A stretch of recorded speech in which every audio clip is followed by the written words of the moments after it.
Hello दोस्तों, स्वागत है आपका हमारे इस यूट्यूब चैनल कॉमर्स प्लैनेट में। और आज के वीडियो में हम AS1 को डिस्कस करेंगे, जो कि है डिस्क्लोजर ऑफ अकाउंटिंग पॉलिसीज़।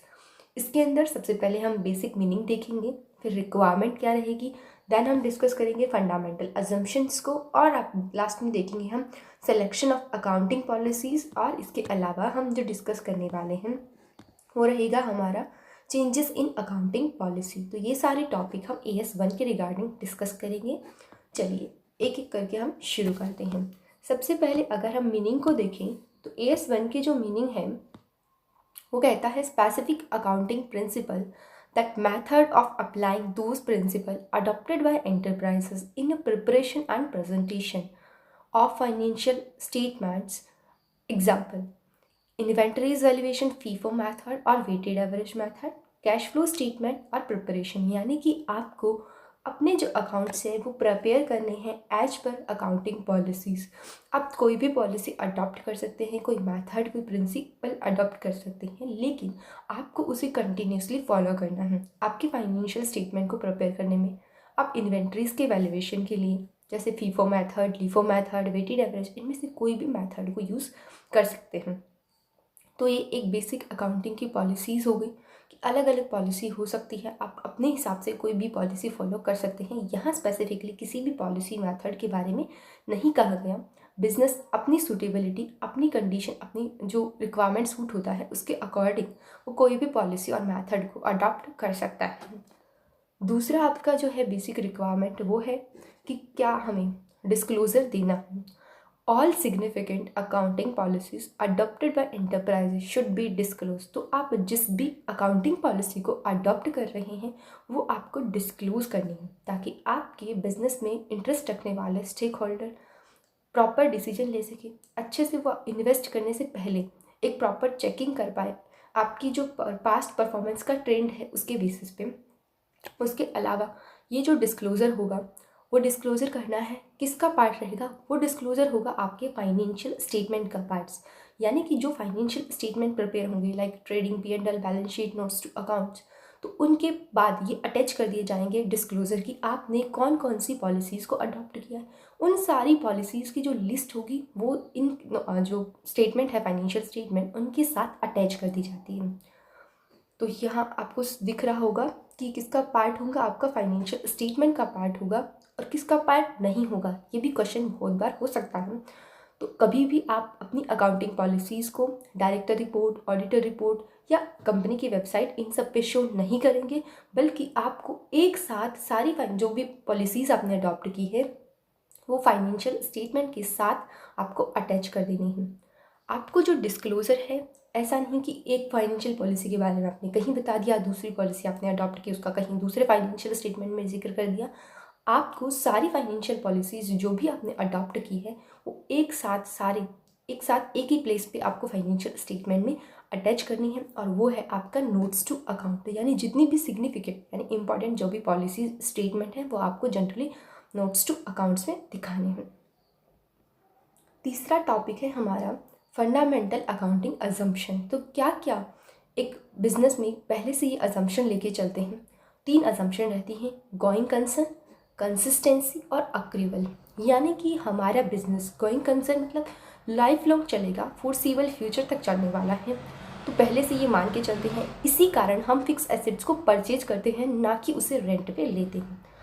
तो ये पहली अजम्पशन को लेके चलना। दूसरी अजम्पशन होती है कंसिस्टेंसी, यानी कि एंटिटी को जो फॉलो करना है वो पॉलिसीज़ को लास्ट ईयर जो फॉलो की है वो पॉलिसी हम नेक्स्ट ईयर भी फॉलो कर रहे हैं। ये अजम्पशन पहले से एक इन्वेस्टर लेके चलता है। अगर आपने इन पॉलिसीज़ को फॉलो नहीं किया तो आपको शो करना है, लेकिन अगर आप इन्हें प्रॉपरली फॉलो कर रहे हैं तो आपको इन्हें सेपरेटली शो करने की कोई रिक्वायरमेंट नहीं है।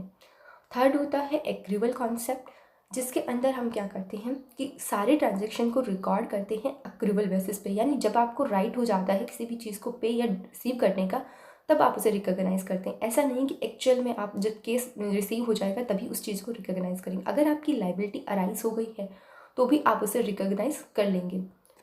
यहाँ आपको थोड़ा सा जूम कर देती हूँ कि not specifically disclose are required if fundamental accounting assumption are followed, यानी अगर आपने असम्पशंस को फॉलो किया है, यानी ये तीनों असम्पशन गोइंग कंसर्न, कंसिस्टेंसी और अक्रूवल, अगर आपने फॉलो किया है तो आपको शो करने की ज़रूरत नहीं है। और अगर आपने नहीं फॉलो किया तो आपको ये फैक्ट डिस्क्लोज करना होगा फाइनेंशियल स्टेटमेंट के नोट्स टू अकाउंट्स में। अगला है हमारा सिलेक्शन ऑफ अकाउंटिंग पॉलिसी। तो जो भी आपने अकाउंटिंग पॉलिसी सेलेक्ट करी है, आप उसमें चेंज कब करेंगे, यहाँ कंसीडर करने हैं 3 प्रिंसिपल सेलेक्ट करने के लिए, और चेंज करने का हम अगले पॉइंट में डिस्कस करेंगे। तो वो 3 ट्रांजेक्शन है, आप सब्सटेंस ओवर लीगल फॉर्म, यानी हमेशा सच्चाई को ऊपर रखेंगे और जो लीगलिटी है वो सेकेंडरी रहेगी। अगर कॉन्ट्राडिक्शन हो रहा है सब्सटेंस और लीगलिटी के बीच में, तो प्रेफरेंस हमेशा सच्चाई यानी सब्सटेंस को देना है। Always consider the substance of a transaction, not it's legal form.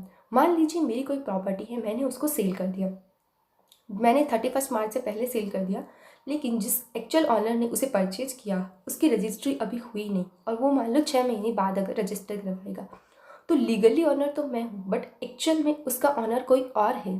तो जो ऑनर एक्चुअली में है, आप उसे ऑनर मानेंगे। तो ये हो गया आपका सब्सटेंस ओवर लीगल फॉर्म।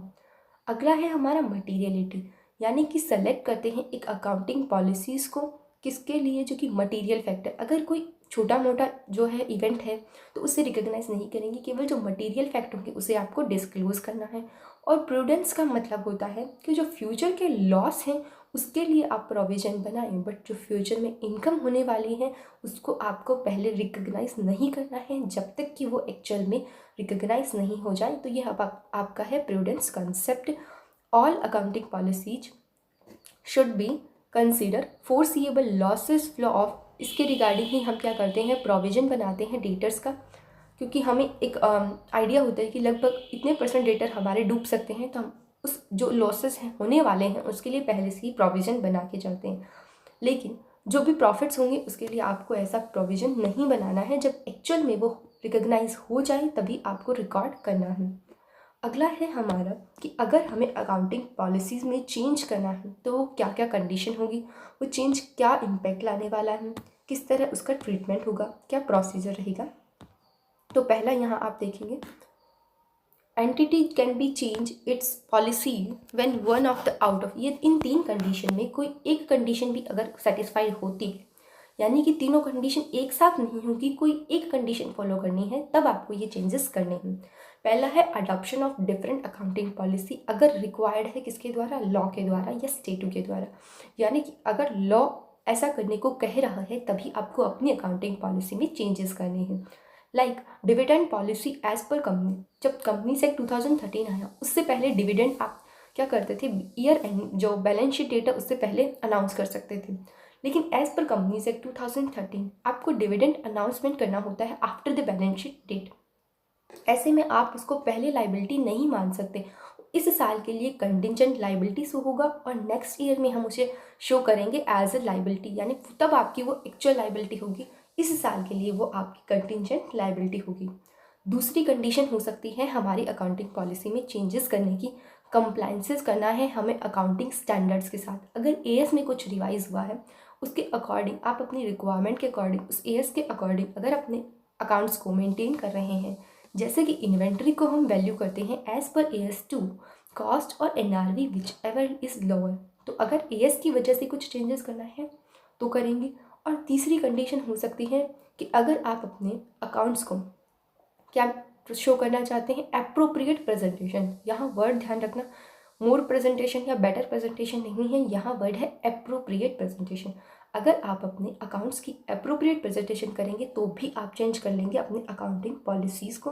तो ये 3 कंडीशन थी, अगर लॉ की रिक्वायरमेंट है, अगर स्टैंडर्ड्स को मैच करना है अकाउंटिंग स्टैंडर्ड्स को, या फिर आपको अप्रोप्रिएट प्रेजेंटेशन देनी है, तो इन तीनों केसेस में ही आप अपनी अकाउंटिंग पॉलिसी चेंज कर सकते हैं। इनमें से कोई एक आप पे एप्लीकेबल होना चाहिए। अगर हम बात करें इफेक्ट क्या होंगे अगर हमने अपनी अकाउंटिंग पॉलिसी को चेंज कर दिया, तो कभी कभी हो सकता है कुछ मटेरियल इंपॉर्टेंट आपके जो करंट ईयर पीरियड है उसमें भी इम्पैक्ट आए, और हो सकता है नॉन मटेरियल हो करंट पीरियड के लिए, बट इन फ्यूचर हो सकता है उसका असर्टेनमेंट जो है लेटर पीरियड में इम्पैक्ट आपके बिजनेस पे दिखे।